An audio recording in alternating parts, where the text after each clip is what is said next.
L'appel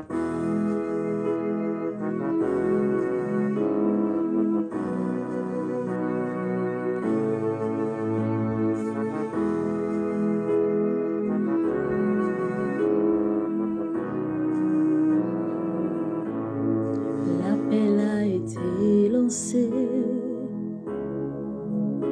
toute la terre fut ébranlée, même les anges ont désisté, refusant de se sacrifier, plein d'amour et compatissant. Tu as donné ta propre parole pour que nous soyons libérés, sanctifiés et régénérés. Sacrifice éternel, tu l'as fait pour moi.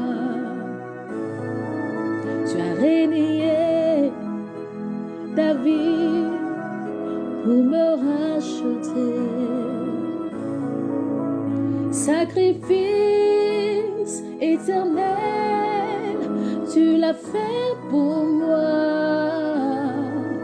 Tu as régné ta vie pour me racheter.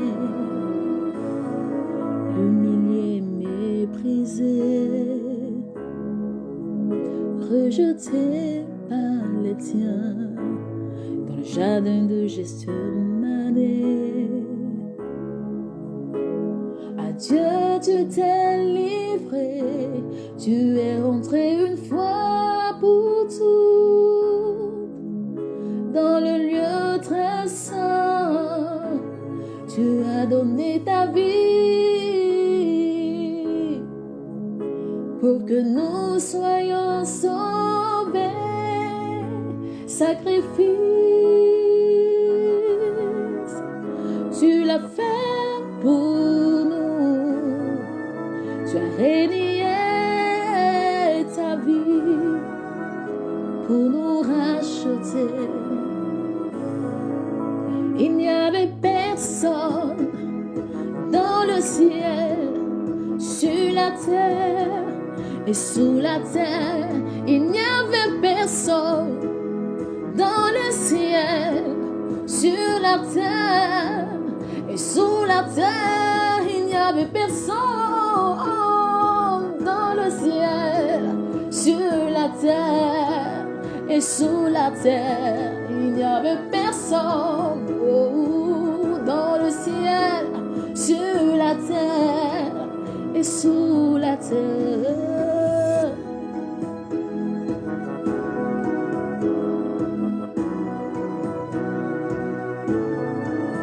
Il n'y avait personne dans le ciel, sur la terre et sous la terre.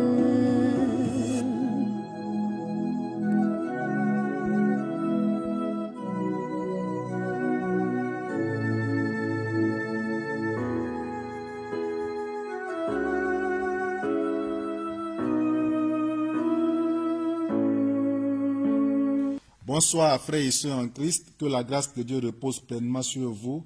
Bonsoir chers amis internautes, que le Seigneur vous assiste de plus en plus, qu'il veille davantage sur vous.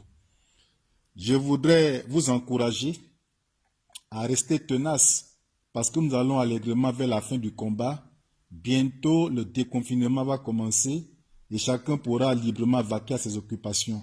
Mais avant, il faut maintenir le réveil. Il faut maintenir l'équilibre, il faut maintenir la stabilité.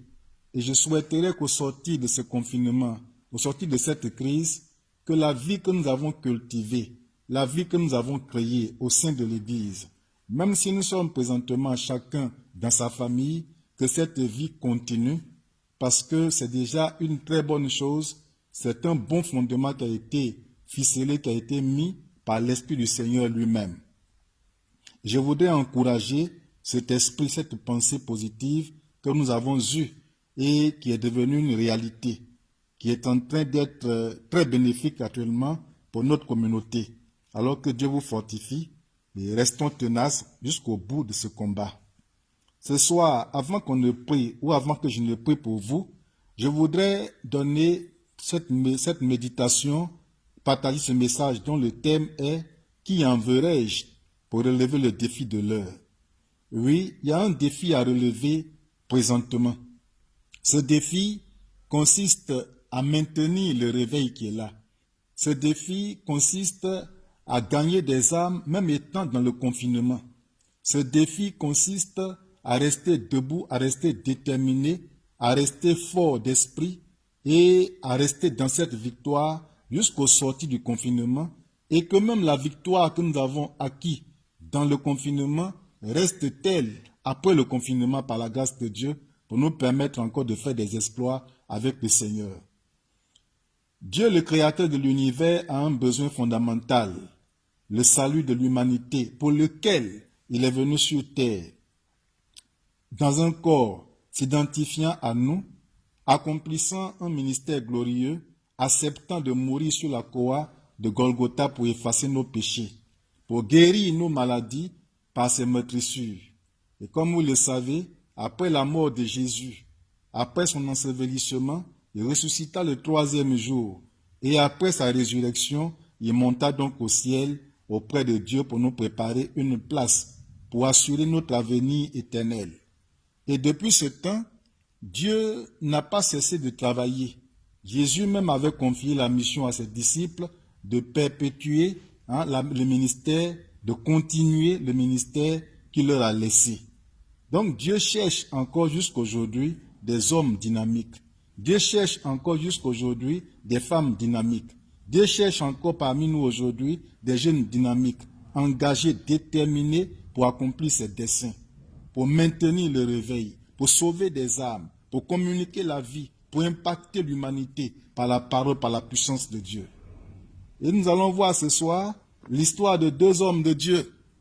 Le premier s'appelait Moïse, le second s'appelait Phiné.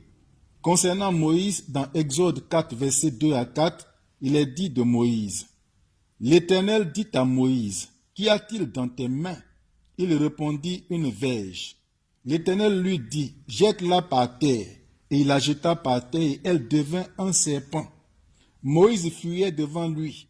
L'Éternel dit à Moïse, « Étends ta main et saisis-le par la queue. » Il étendit la main et le saisit, et le serpent redevint une verge dans sa main. Je voudrais vous faire comprendre ce soir que lorsque Dieu appela Moïse, il lui posa une question dont il connaissait la réponse. Mais il voulait en fait emmener Moïse face à lui-même. Oui, il arrive souvent que Dieu nous emmène face à nous-mêmes. Et Dieu est en train de t'emmener ce soir dans le confinement, ou depuis que le confinement a commencé, Dieu t'emmène face à toi-même pour que tu vois ta vraie nature, pour que tu vois ton vrai caractère, pour que tu découvres tes vraies faiblesses, pour que tu vois tes hauts et tes bas. Et Dieu dit à Moïse, qu'y a-t-il dans ta main? Et qu'est-ce que Moïse avait dans la main? Moïse avait une verge dans la main. Et cette verge, c'était quoi? C'était l'instrument que Moïse utilise pour guider le troupeau. C'était en même temps l'extension de sa main pour empêcher le troupeau de s'égarer. Cela montre ce qu'il est en réalité, Moïse.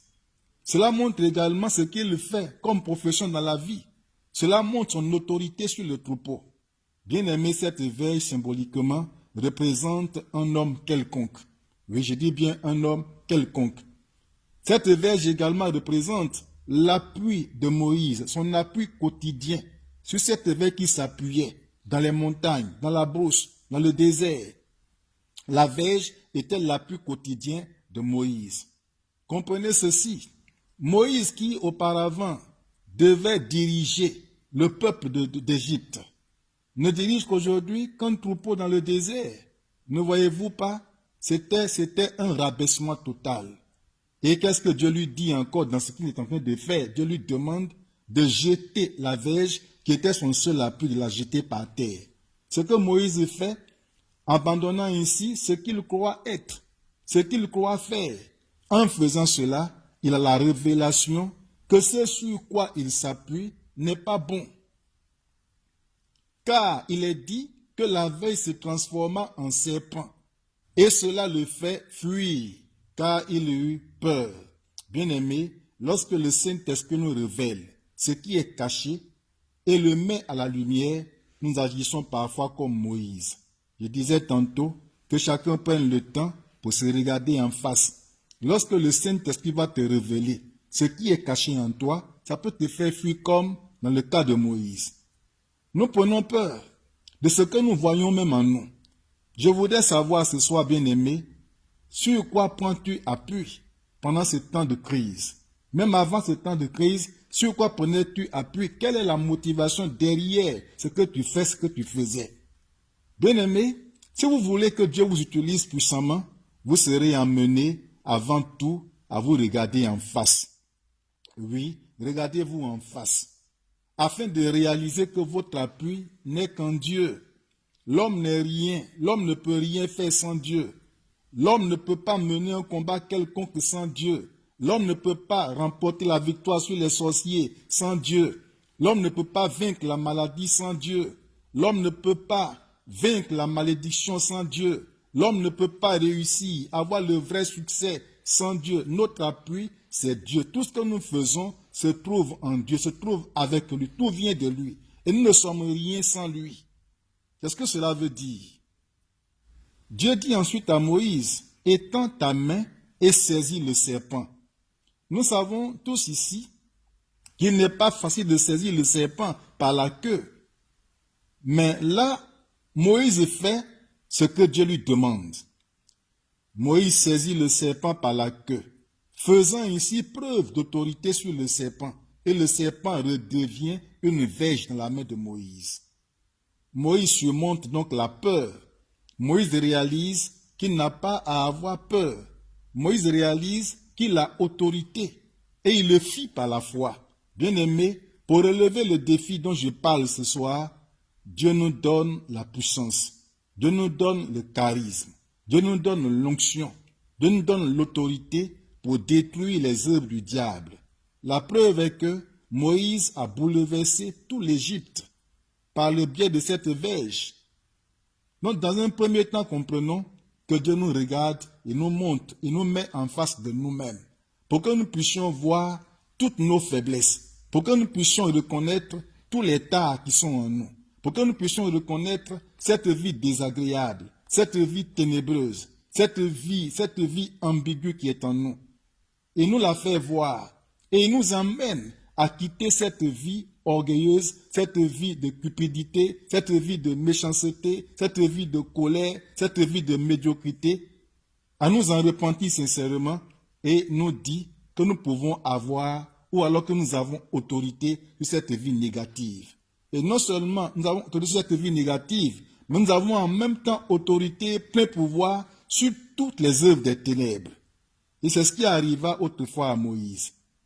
Vous allez voir dans la Bible que c'est avec cette verge que Moïse, par la puissance de Dieu, a confondu tout l'Égypte à l'époque et a pu faire sortir glorieusement, victorieusement le peuple de Dieu de ce territoire qui était devenu un territoire ennemi. La Bible nous dit dans Marc 16, chapitre 16, verset 15 à 18, d'aller partout et de prêcher la bonne nouvelle à toute la création. Celui qui croira et qui sera baptisé, il sera sauvé. Celui qui ne croira pas, il sera condamné. Et elle dit, voici les miracles qui accompagneront ceux qui auront cru. En mon nom, ils chasseront des démons. En mon nom, ils saisiront des serpents. En mon nom, ils marcheront sur des scorpions. En mon nom, s'ils boivent quelques breuvages mortels, il ne leur fera point de mal. En mon nom, ils parleront de nouvelles langues. C'est ce que dit la Bible. Bien-aimé, Dieu ne peut pas t'envoyer relever un quelconque défi de sa part sans t'accorder au préalable l'onction nécessaire, sans t'accorder au préalable le charisme nécessaire. Dieu a mis en chacun de vous, étant même confiné, Dieu a mis en chacun de vous un potentiel inouï. Dieu a mis en chacun de vous, étant même confiné, une onction nécessaire. Dieu a donné à chacun de vous l'autorité spirituelle, l'autorité sur le Covid-19, l'autorité sur l'esprit de mort, l'autorité sur l'esprit de maladie, l'autorité sur la peur, l'autorité sur les ténèbres, l'autorité sur l'échec, l'autorité sur la pauvreté, l'autorité sur les envoûtements, l'autorité sur n'importe quel esprit, sur les circonstances qui sont contraires à la volonté de Dieu, l'autorité sur la médiocrité. Parce que je disais la dernière fois qu'au sortir de ce confinement, de cette crise, Dieu bouleversera le monde par votre canal. Dieu va promouvoir plusieurs chacun d'entre vous. Dieu va élever plusieurs d'entre vous. Et c'est ce qui va arriver par la grâce de Dieu. Alors vous avez autorité sur le monde des ténèbres. Que Dieu nous bénisse. Le deuxième personnage, c'est Phiné. Dans Nombres chapitre 25, versets 1 à 13, je vais paraphraser comme c'est long. Dans Nombres chapitre 25, Moïse décrit un épisode épique du voyage des Hébreux dans le désert vers le pays de Canaan. Des Hébreux forniquent avec des filles de Moab, s'unissant ainsi non seulement à des filles légères, mais à Baal-Peor, le dieu des forces de la nature des Moabites. Ces filles de joie étaient sans doute des prêtresses d'un culte de la fécondité, comme il y en avait tant en Canaan dans l'Antiquité. Voyez, bien-aimés, l'identité du peuple de Dieu à moyen terme, sa survie sont en péril. En s'unissant à Baal-Peor, le peuple de Dieu est en train de renier le culte dû au Créateur pour s'attacher au culte de la nature, au culte du serpent ancien, c'est-à-dire au culte de l'augmentation de l'homme, l'indépendance de l'homme, au culte du moi, finalement, au culte de Satan même en personne. Le peuple hébreu est menacé de destruction. La survie du peuple choisi par Dieu pour accomplir les promesses de l'alliance éternelle est en jeu. Comprenez que le peuple de Dieu, le peuple d'Israël a été choisi par Dieu pour accomplir les promesses de la parole, pour accomplir les promesses de l'alliance éternelle. Et c'est tout ça qui rentre en jeu en s'adonnant ici à la prostitution, à l'idolâtrie, à la fornication, à la débauche, à n'importe quoi. Ce qui veut dire, il n'y aura plus de peuple, il n'y aura plus de bénéficiaires des promesses, il n'y aura plus d'héritiers. Et très problématique pour Dieu d'ailleurs, Dieu qui veut sauver le monde entier, Dieu qui veut sauver dans un premier temps le peuple d'Israël. Alors, qu'est-ce que Phiné va faire? Phiné, le fils d'Éléazar, fils du sacrificateur Aaron, dans un élan de zèle pour la cause de Dieu, prend une lance et tue un Israélite et son amante madianite.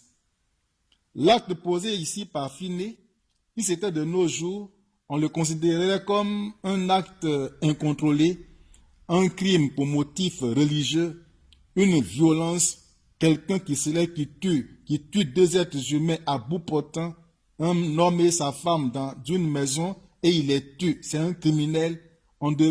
Ça devait être publié sur tous les médias. Ils allaient faire des tapages médiatiques autour de cela. Mais ici, la Bible nous dit que l'action l'action posée par Phiné, qui ressemble, humainement parlant, à un acte incontrôlé, à un crime pour motif religieux, a arrêté miséricordieusement, je dis bien, a arrêté miséricordieusement la peste d'origine divine qui avait commencé même à décimer le peuple de Dieu. La conséquence de l'action posée par Phiné est que Dieu rentre en alliance avec lui et avec sa descendance. Alléluia.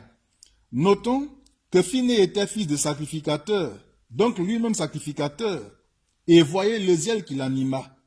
Alors ce soir, je voudrais m'adresser à tous mes collègues pasteurs qui me suivaient, aux docteurs, aux prophètes, aux apôtres, aux évangélistes, et à toute la classe ouvrière, et aux chefs de famille, aux groupes d'intercesseurs, vous qui prêchez la parole de Dieu. Bien-aimés, je voudrais que nous prêchions la parole de Dieu dans la vérité et dans toute la rigueur, dans le but d'extirper le péché du peuple de Dieu, dans le but de détruire les œuvres du diable du peuple de Dieu.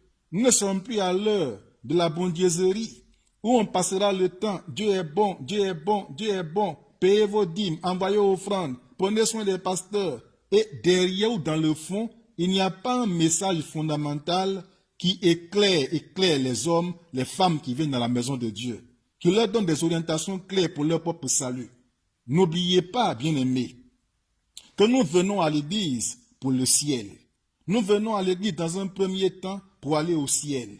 Et Jésus est mort sur la croix de Golgotha pour purifier tous nos péchés, pour nous préparer pour aller au ciel. Et il a dit, et je répète encore aujourd'hui, que votre cœur ne se trouble point. Croyez en Dieu, croyez en moi. Dans la maison de mon Père au ciel, il y a plusieurs demeures. Lorsque je m'en serai allé et que je vous aurai préparé une place, je reviendrai sur la terre pour vous chercher, afin que là où je suis, vous y soyez aussi. Voici la raison fondamentale pour laquelle vous et moi nous sommes à l'église, le ciel. Alors pour y aller, il faudrait entendre clairement la parole. Il faudrait comprendre la parole. Il faudrait être touché par la parole. Il faudrait se repentir de ses péchés après avoir été touché par la parole. Il faudrait se sanctifier après avoir écouté la parole. Il faudrait être prêt pour aller au ciel avant d'y aller effectivement. Que le Seigneur nous bénisse. Alors, le rôle de l'ouvrier, le rôle du chef de famille, le rôle de l'homme de Dieu, c'est de préserver la survie du peuple de Dieu en maintenant la sanctification au sein de la maison de Dieu, au sein de l'Église. Le rôle de chaque famille, de chaque chef de famille, dans ces temps de crise, c'est de préserver la survie de sa famille en y maintenant la sanctification.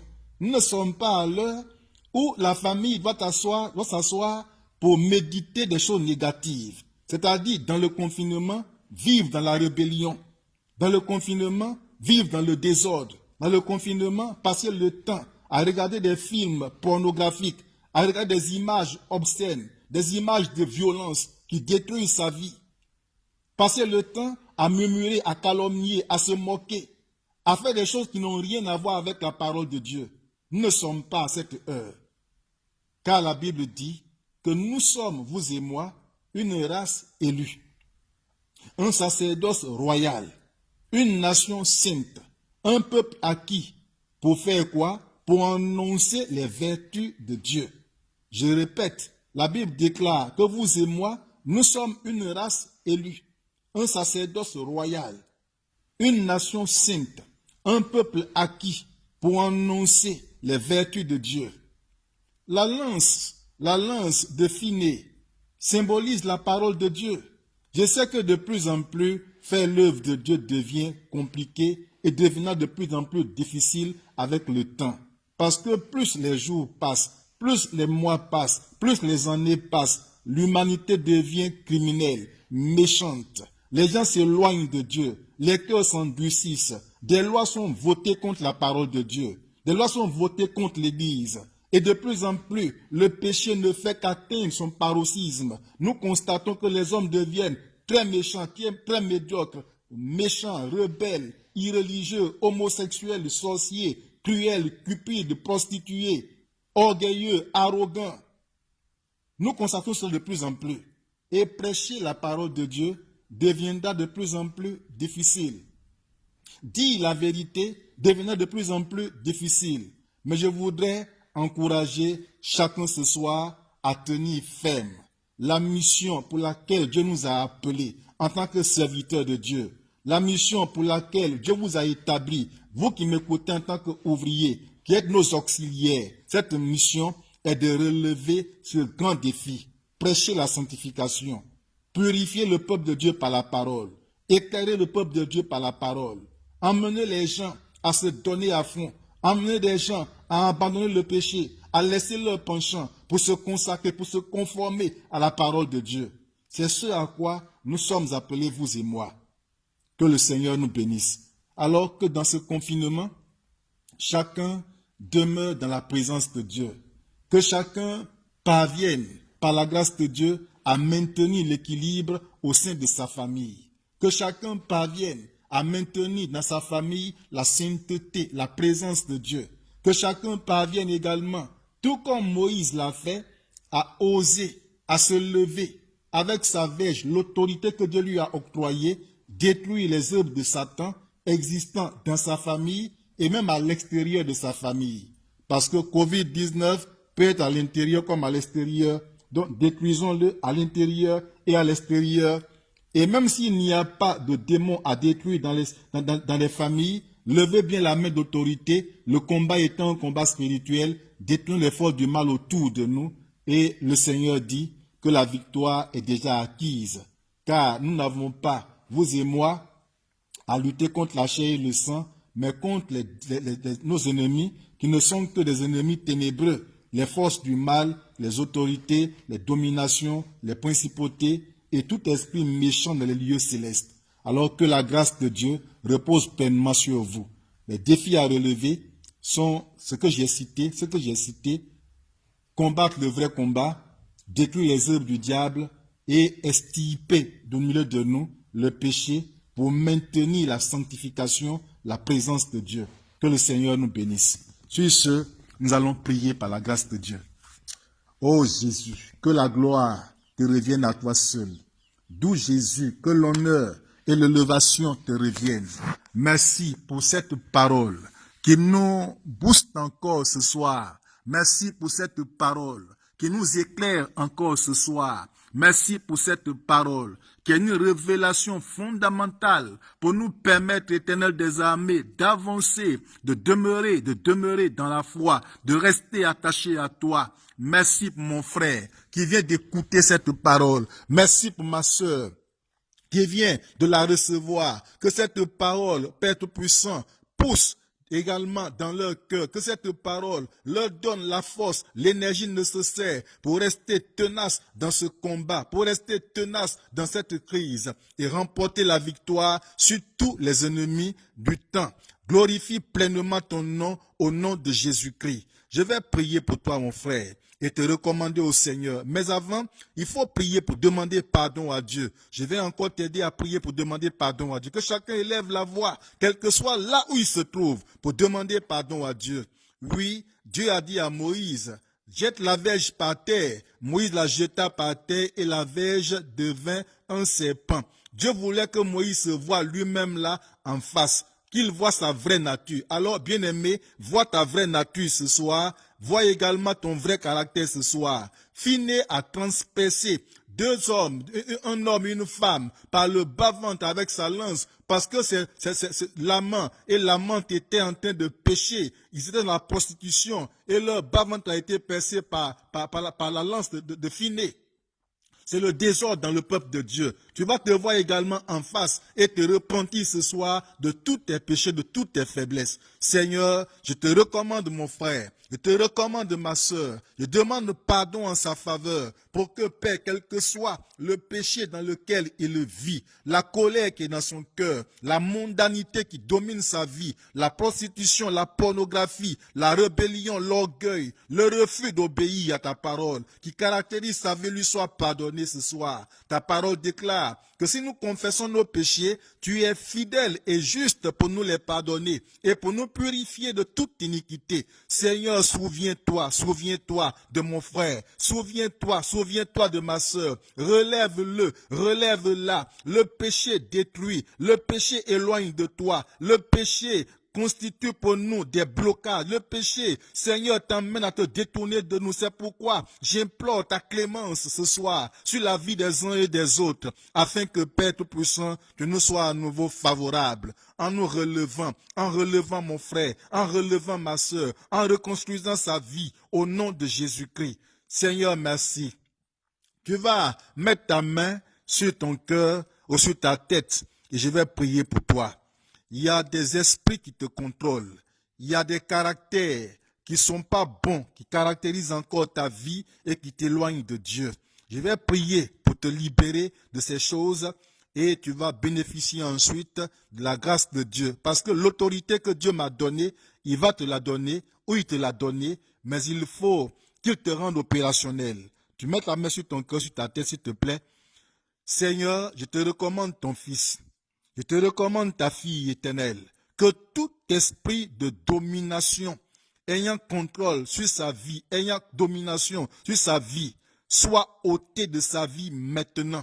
Je combats tout mauvais caractère, je combats tout comportement méchant, que ce soit l'hypocrisie, que ce soit l'orgueil, que ce soit l'incrédulité, que ce soit la colère, que ce soit le mépris des autres, je vous ordonne formellement de libérer la vie de mon frère, de libérer la vie de ma sœur, au nom de Jésus. Quelle que soit l'influence que vous exercez sur leur vie, quelle que soit la domination que vous avez dans leur cœur, je me ligue contre vous, revêtus du sang de Jésus-Christ, et je vous ordonne formellement de libérer leur vie à l'instant, au nom de Jésus-Christ. Que tout esprit méchant, que tout esprit de haine, les scènes de jalousie, des pensées négatives, la médiocrité prévalente dans la vie de mon frère, la vie de ma sœur, soit ôté de sa vie maintenant. Vous partez de sa vie, vous partez de sa vie, vous libérez son âme, vous libérez son âme, vous libérez son âme, vous libérez son esprit, vous libérez sa vie. L'ordre que je donne est formel.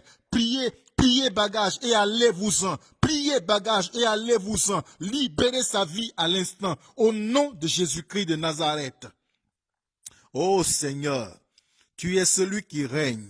Tu es le Dieu Tout-Puissant qui donna autorité à Moïse, qui dit à Moïse, saisis le serpent par la queue, et la peur qui était dans la vie de Moïse s'en alla. Seigneur, Moïse qui était incertain, Moïse qui fuyait ses responsabilités, Moïse qui n'avait pas le courage d'affronter les réalités en face, eut le courage après que tu lui aies donné l'ordre. Seigneur, ce soir, je mets en mon frère ce pouvoir sur la peur, et que la peur quitte le cœur de mon frère, que tout esprit de peur